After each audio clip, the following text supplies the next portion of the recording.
Good afternoon, everybody. First, I would like to thank the organizers for giving me the opportunity to talk to you here today. And it's also very great to be in San Francisco. It's a really nice place to have a conference. So today I will focus on discovery of small molecule blockers of PBI interactions, because it's one of the major challenges for the industry as of now. Or at least, I mean, only 4 compounds have successfully passed clinical phase 1 as of last year. So you can ask yourself, why is that? And you can say that, of course, there are technical hurdles when it comes to chemical matter and when it comes to assays, but there are also conceptual barriers. It is that people have argued it's impossible to interrupt big interaction phases with small molecules. Another argument has been made is that you do not have deep binding pockets providing sufficient binding energy for small molecules for efficient binding. But we are pretty naive, so we just do the experiment. So this slide is showing our major accomplishment in the past 2 years for PBIs. Back in 2012, we identified our first double-digit micromolar PBI inhibitor. Last year, we got our first single-digit micromolar PBI inhibitor for IL-17. We were pretty proud of that result because IL-17 has been claimed undruggable by small molecules. And this year, we have identified our first single-digit nanomolar inhibitor. And all these potencies are for compounds coming straight out of our libraries. So no maturation, no nothing. It's just coming out of the libraries. So we have made this progress by evolving our assay, our binder trap enrichment, and our chemical matter. So we have 2 technologies. We have the Yocto reactor, which is a technology for synthesizing chemical libraries, DNA-encoded chemical libraries. And then we have the binder trap enrichment, which is a technology for identifying interesting compounds in these libraries. So what we can provide of value is hits as starting points for leads, and then also binding sets for guiding the lead development. So we're doing CombiChem, combinatorial libraries, and it was the lessons learned for traditional CombiChem in the 90s and the zeros was that it's very important, the quality of the library, the quality of the assays. So it's a major focus area for us. So we are trying to have high fidelity throughout the whole process. And this slide is describing the flow from target to validated hits using our 2 technologies. It takes us about 4 months to go from target to validated hits. So we're using the 2 DNA-encoded technologies, and we're ending up in a conventional world. And it's in the conventional world with discrete compounds synthesized by conventional means and tested by conventional means that we mean we have validated hits. So the Yocto reactor is basically a 3-dimensional chemical reactor. So the spheres are representing chemical building blocks. They are attached to DNA, and the DNA is designed in such a way that it can kneel to its neighbor. So when you're combining oligos designed like this, they'll spontaneously self-assemble into a 3-dimensional structure. And by doing this, they will bring the chemical building blocks into close proximity, and they can react. So the underlying principle is very simple. It is that DNA can anneal at low concentrations, nanomolar to micromolar concentrations, whereas most chemical reactions requires high concentration, millimolar to molar concentrations to proceed efficiently. And therefore you can use DNA to direct chemical reactions. And we have a pretty high concentration inside the reactor. The volume of the reactor is about 10 to the minus 24th liters, and it's also known as a yoctoliter, and it's the smallest number defined in the SI system, and that's also why we have coined the phrase of Yocto reactor. So aside from controlling and directing the chemistry, then the Yocto reactor has the capacity to encode the synthesized compound. And that's done by introducing a unique DNA sequence, a barcode, if you will, in the distant end. So it's shown here over in the slide in the bottom left in color. The red sequence here is unique for that particular building block. whereas the black DNA is the constant region responsible for forming the reactor. And by encoding each building block allows us to make huge combinatorial libraries. So on each position, we can have repertoires of building block DNA conjugates. And we can combine these, and we can allow the chemistry to proceed inside the reactor in such a way that all but one linker to the DNA are eliminated. And then we are ligating the various pieces of DNA together, forming one continuous strand of DNA, whereby we're getting all the codes on the same strand of DNA. And then finally we are putting in a primer and perform a primer extension, or one-cycle PCR, if you will, whereby we are dismantling the whole reactor and getting double-stranded DNA with the newly synthesized compound displayed on its surface. And it's this format going into the screen, the double-stranded encoding DNA with the surface-exposed small molecule. Very equivalent to the phase display just described in the talk, in the previous talk. So we can make two different types of libraries. We can make what we call linear and branch molecules, made by a stepwise synthesis approach, and we can make scaffolded molecules where we are using multi-component reactions to form the molecules. Today I will focus on the IL-6 receptor stories, where we use this library, which is a 12 million compound library. It's made out of 3 positions, and there's used 3 different chemistries in the 2 synthetic steps to put the building blocks together. We like to only have 3 diversity points, only 3 building blocks per compound, because we like to have small molecules, meaning that we have a molecular average size of below 500 Dalton. And here is shown some examples from compounds in the library, and the asterisk is showing where the molecules are attached to the DNA. And if we highlight the bonds formed in the DNA directed fashion, you can see that only a small part of the molecules are actually formed DNA directed. The vast majority of the molecules are coming by the building blocks. So for introducing diversity, chemical diversity, it's a good idea to focus on the building blocks, to choose the building blocks wisely so they're representing a huge diversity. And we're using this software called Scaffold Hunter to choose building blocks representing huge diversity. So in this library 22, we have 76 different scaffolds represented. And I'll talk a little bit about how we are synthesizing the library, because it's important for when you see the final results. In the stepwise synthesis approach, we're starting out with position 1 and position 2 repertoires, and we're including a dummy on the 3rd position. And we allow the DNA to anneal, the reaction to take place, and then we purify the cross-linked product. I mean, the react where position 1 and 2 building block have reacted. And the DNA act as a purification handle. So we can just run a denaturing gel and purify the band corresponding to 2 pieces of DNA chemically cross-linked. And then we ligate the 2 pieces of DNA, close that little gap up by the blue, and then we cleave the linker between position 2 and the DNA, whereby we are liberating a chemical group which can react with the building blocks on position 3. And again we purify. Now you can see that the mobility of the DNA is up here, and we can purify this product, whereby we are eliminating all unreacted species, whereby we are getting 100% correspondence between code and what has been synthesized.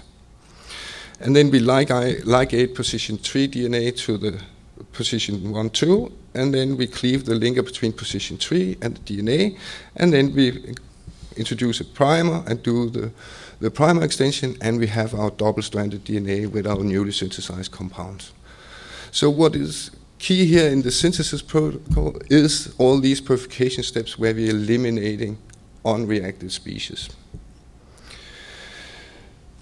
So now to how we are performing the screening of the library. we're using an emulsion.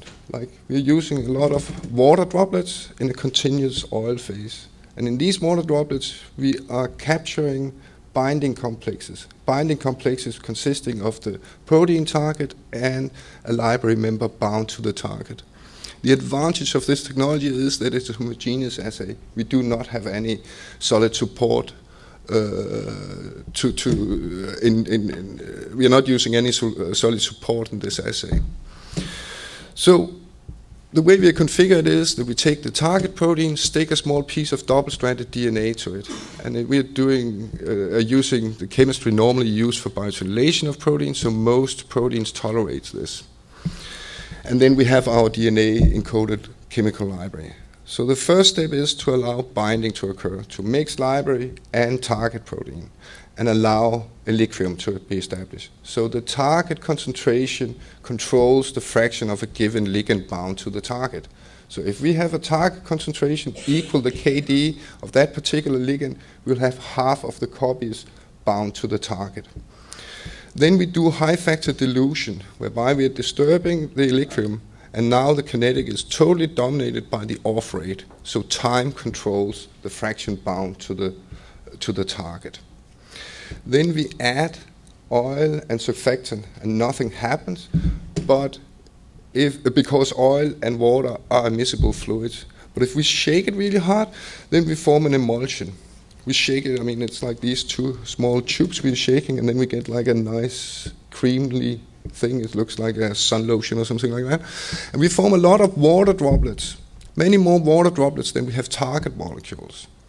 So a library member bound to the target will consistently end up in the same droplet as the target molecule, whereas an unbound library member only will do so by chance. So if we have 10,000-fold more droplets than we have target molecules, then this chance will only be 1 in 10,000. So this is the principle, it's a mathematical principle we're using for screening our library. So the next step is to convert the event of co-trapping into something we can measure. And that's done by ligating the two pieces of DNA inside the droplet. It's done by an enzyme, T4 DNA ligase, which has been present all along, but now it's being activated by adding its obligate cofactor magnesium. And then after overnight incubation, we are disrupting the emulsion, recover the material, amplify the DNA by PCR, and only ligated species will be amplified exponentially because each fragment contributes with a binding site. And then we just do mass DNA sequencing, decode the DNA codes into compound, and then we count. We count how many times a given compound observed. And a binder will be observed as a high-frequent event in a background of the random event. So if we go to the example of today, it's the IL-6 receptor A, which is a very interesting target because it's clinically validated. The approved antibodies against IL-6 receptor, and therefore we also chose the IL-6 receptor A as the molecular target. So we are only using the ectodomain of the IL-6 receptor in our screen. So we took the 12 million compound library I described earlier, did a round of selection, and then we sequenced a little bit over 300,000 reads. And then we decode the DNA code to compound, and then we count. And this table is showing the result, and the vast majority of compounds are only observed once. And that's what to expect, because we have so many compounds. The random events is very seldom, but because we have so many compounds, it adds up. What we are interested in is compounds observed several times. And we are like operating what we call with a threshold for cleanness. So the medicinal chemist will start from the top of the data set, and then he will look at the chemical structures and assign them to series. So and then he goes down, and then when he reaches a point where he cannot assign more than 80% to series, he stops. And that's kind of the analysis. And we're using, for visualization, we're using these 3D scatter plots because the library is made out of 3 positions. So if we put the codes on each position, on each axis, a sphere in this 3D scatter plot uniquely will represent a compound observed. So in this case, the threshold for cleanness is 4 observations. and it gives us 61 hits, and 42 of the hits are belonging to series 1, 11 to series 2, and then we have 8 singletons, and they're colored in the 3D scatter plot. And then the next step is to pick compounds for resynthesis. So the medicinal chemists have here chosen 13 compounds for resynthesis, 11 as identified in the screen, but also 2 deduced structures. Just looking at the data, saying that by looking at the similarity, can say, okay, this is most likely a binding motif. And he has taken like 2 of these core motifs. So we have molecular weights in the range from 350 up to about 530. So now we are leaving the DNA-encoded world and entering into the conventional world. And compounds are being synthesized conventionally and screened conventionally. Mean one validation assay is it's a competitive ELISA with immobilized IL-6 coming in with IL-6 receptor and graded doses of compound and detecting how much IL-6 receptor is captured. And we see nice dose dependencies for most compounds, and we see IC50s down to single-digit nanomolar. Another validation assay is a cellular assay, a reporter cell assay, where we are measuring the STAT3 activation. And here we also see nice dose dependency. And then when we, in the top figure where we have stimulated the cells with IL-6, we see dose dependency. But the neat thing about this assay is that we actually can have a mechanism of action control in the lower panel where the cells have been activated by PMA. We see no dose-dependent inhibition, so we have a mechanism of action control. So to kind of summarize this, it is that we have a very low false positive rate in our discovery. So we have 12 out of the 13 compounds are positive in the biochemical assays, and we have 5 out of 6 positive in the cellular assays. And we have down to single-digit nanomolar potency, and I believe that's the most potent PPI inhibitor ever discovered.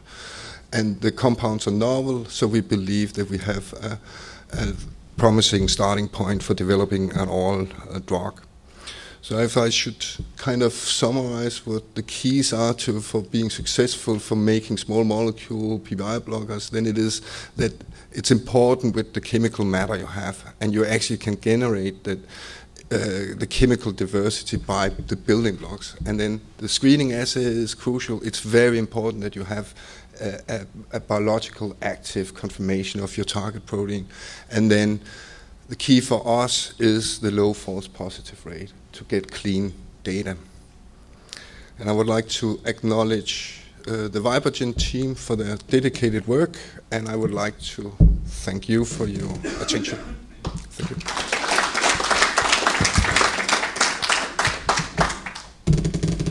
Questions?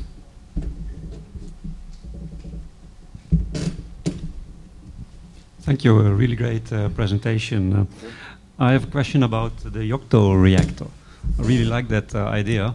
And you mentioned that you could do multi-component reactions there.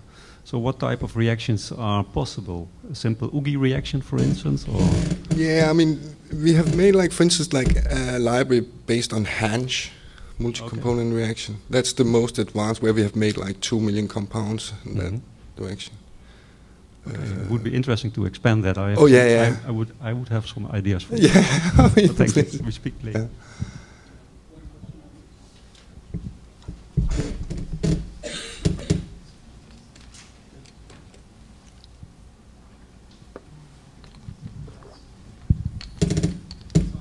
Yeah. It's very interesting work. How, in terms of the synthetic library, how different is it from David Liu Ensemble's conceptual DNA synthesizing technology? And what are the advantages over there now? Yeah. What you're referring to, just to align people who are not in the field of DNA encoding, it is that there's another type of DNA encoding where there is start out with a template equivalent to the messenger RNA, and then you're coming in with kind of equivalent to tRNAs, which are like a base pairing, and then allow a reaction to take place. So it's kind of a two-dimensional system. The advantage of the Yocto reactor over the two-dimensional system is that we have like an ensured proximity between the various positions. So regardless of we are reacting between position 1 or 2, position 1 and 3, position 1 and 4, the distance will basically be the same because we are working inside the center. In the two-dimensional system, you're working your way away from the reactive point. You have a chemical reactive site here, and then you have the codons here. So you're working your way except the last step, cyclization. Yeah. But I mean, it's like the principle. And then if you look on, like, I mean, when you're making big libraries, then you like to have control, and it's very difficult to control single-stranded DNA because it will fold up in secondary structures. And the advantage here with the YOCT reactor is that it's all double-stranded. And it's also advantage when you're doing the chemistry, because when you have base pairing, then it's protecting your bases. If you have single-stranded DNA, they are easily being destroyed by the chemical conditions. Another advantage is that we can go up in higher temperature for the chemistry to happen, because we will have annealing up to 65 degrees. I believe they can be in the range of 30 or something like that. So we can accommodate much more chemistry, and we have a better encoding. But thanks again to Niels. Could you please keep your question for the... No, I want it. I've just warmed up now. We are behind schedule, so. The next speaker is Chong Ye Ma from